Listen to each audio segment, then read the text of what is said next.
हमारा प्रश्न नंबर 1 क्या है?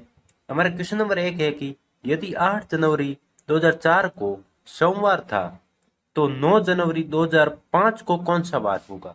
यानी कि 8 जनवरी को वार बता रहा है ये क्या? 8 जनवरी 2004 को वार बता रहा है सोमवार। तो ये आपसे पूछ रहा है कि अगली आने वाली 9 जनवरी को यानी कि 2005 की कौन सा वार होगा? ये कैलेंडर से संबंधित प्रश्न है और कैलेंडर से संबंधित प्रश्नों के अंदर आपको कौन सी बातों का ध्यान रखना होता है वो आज की वीडियो में हम देखने वाले हैं। तो सबसे पहले तो किन किन चीजों का पता करना होता है आपको, यानी कि आपको पता होना ही चाहिए। एक है सामान्य वर्ष, ठीक है, एक है लीप वर्ष। अब देखिए दोनों के अंदर अंतर क्या होता है। तो देखिए सामान्य वर्ष के अंदर दिन कितने होते हैं, याद रखना है आपको 365 दिन होते हैं, ये बहुत जरूरी है, ये आपको पता होना ही चाहिए। और लीप वर्ष के अंदर होते हैं दिन 366। अब बात आती है ऐसा क्यों होता है। तो सामान्य वर्ष के अंदर जो फरवरी होती है, फरवरी माह के अंदर सिर्फ 28 ही दिन होते हैं, लेकिन लीप वर्ष के अंदर फरवरी के अंदर कितने दिन हो जाते हैं, 29 हो जाते हैं, ठीक है। और इसके अलावा एक चीज और याद रखनी है कि हर लीप वर्ष जो है वो हर 4 साल के बाद रिपीट होता है। यानी कि अगर 2004 को लीप वर्ष है तो 2008 को वापस लीप वर्ष आएगा, ठीक है। अब बात आती है लीप वर्ष पता कैसे करते हैं। तो लीप वर्ष पता करने का एक तरीका होता है कि जो पीछे की संख्या यानी कि जो वर्ष दिया गया है उसके पीछे की दो संख्याओं के अंदर 4 का भाग करना होता है। तो हमारे इसके अंदर 2004 में दो संख्याएं कौन सी है पीछे की, 04। अब 04 को हम 4 भी लिख सकते हैं, तो 4 लिखा और 4 का 4 में जब भाग किया कितनी बार गया, एक बार, यानी कि पूरा जाने का मतलब क्या हुआ, पीछे 0 आ गया, मतलब पूरा चला गया। तो ये एक लीप वर्ष है। और लीप वर्ष होने का मतलब क्या हुआ, इसके अंदर 366 दिन हो गए। अब आपके दिमाग में आना चाहिए कि हमने दिन पता ही क्यों किए। तो दिन पता करने के पीछे की वजह यह है कि हम जो दिन आएंगे संख्या उसके अंदर 7 का भाग करेंगे। अब क्यों करेंगे, तो एक बात याद रखिएगा कि कभी भी किसी भी वार में जब हम 7 का भाग करते हैं तो वापिस वार रिपीट हो जाता है। यानी कि अगर आज जो वार है, आज के 7 दिन बाद वही वार वापिस रिपीट हो जाएगा। इसीलिए हम दिनों की संख्या में 7 का भाग करते हैं और जो दिनों की संख्या में भाग करते हैं उसके बाद जो शेषफल आता है उसे दिए हुए वार में प्लस कर देते हैं। अब इसका क्या मतलब है ये आपको अभी समझ में नहीं आएगा, लेकिन देखते हैं इस प्रश्न को सोल्व करके। तो देखिए 8 जनवरी 2004 को सोमवार दिया है और 9 जनवरी 2005 को पूछा है आपको, समझ गए आप।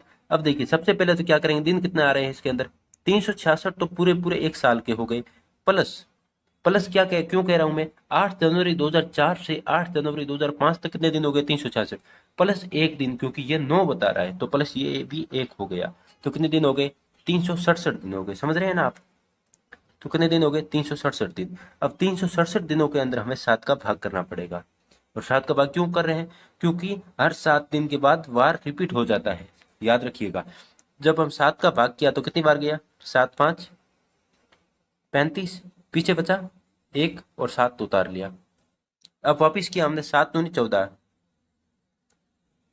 पीछे कितने बच गए, अब पीछे बचे हैं इसके 3 शेषफल, ठीक है ना। अब इसे ध्यान से समझिएगा, 3 शेषफल बचे हैं और ये 52 ये सप्ताह है, ठीक है ना। ये याद रखिए कि ये 52 सप्ताह, यानी कि 52 सप्ताह तक तो वार रिपीट हो जाएगा। जो वार है सोमवार, यानी कि 52 सप्ताह तक तो सोमवार होगा, लेकिन ये पीछे जो 3 शेषफल बचे हैं ये वार आगे प्लस करना पड़ेगा दिए हुए वार में। अगर समझ में नहीं आया है तो आप थोड़ा पीछे ले लीजिएगा। जब हम प्लस करेंगे सोमवार के अंदर 3 तो कितना आ जाएगा, सोम प्लस 3, सोमवार 1 प्लस किया मंगल, 2 प्लस किया बुध, 3 प्लस किया गुरुवार। इसका राइट आंसर क्या हो गया, तो इसका राइट आंसर हो गया ऑप्शन नंबर सी। अगर समझ में नहीं आया तो थोड़ा सा पीछे ले लीजिए। बाकी देखिए अगला प्रश्न, अगला क्वेश्चन है निम्न श्रृंखला में अगला पद ज्ञात करो या पता करो। यानी कि आपको यहाँ पर एक श्रृंखला दी गई है, यानी कि नंबर सिस्टम दिया हुआ है, आपको पता करना है कि यहाँ पर कौन सी संख्या भरी जाएगी। तो देखिए आपकी संख्या किस तरीके से है, यहाँ पर 7 है, यहाँ पर 1 है, यहाँ पर 15 है, यहाँ पर 4 है, यहाँ पर 31 है, यहाँ पर 9 है, यहाँ पर 63 है और यहाँ पर क्वेश्चन मार्क है। तो देखिए सबसे पहले हम ऐसे प्रश्नों को या तो हम प्लस करते हैं या माइनस या फिर गुना या फिर भाग, ये तो आपको पता ही होगा। तो सबसे पहले देखते हैं क्या प्लस करने से आ रहा है, 7 और 1 को प्लस करने से 15 आएगा, नहीं आ रहा है, तो इस तरीके से क्वेश्चन सोल्व नहीं हो रहा है। माइनस से आएगा, 7 में से 1 माइनस करेंगे तो 15 आएगा, नहीं आएगा, मतलब कि क्वेश्चन इस तरीके से भी सोल्व नहीं हो रहा है। तब हम क्या करेंगे, तब हमें इसे वर्ग या घनमूल के अंतर्गत मतलब इसे सोल्व करना पड़ता है। समझिएगा मैं क्या कह रहा हूँ, यानी कि आप देखिए यहाँ पर एक क्या है, एक दोस्तों एक का वर्ग है, यानी कि स्क्वायर है। 4 क्या है? 4 है दोस्तों 2 का स्क्वायर। अभी जाइएगा मत, अगर आपको यहाँ पर कौन सी संख्या आएगी पूछ लिया जाता तो आप क्या बता देंगे वो मैं बताऊंगा आपको। बाकी 9 क्या है? 9 है 3 का वर्ग।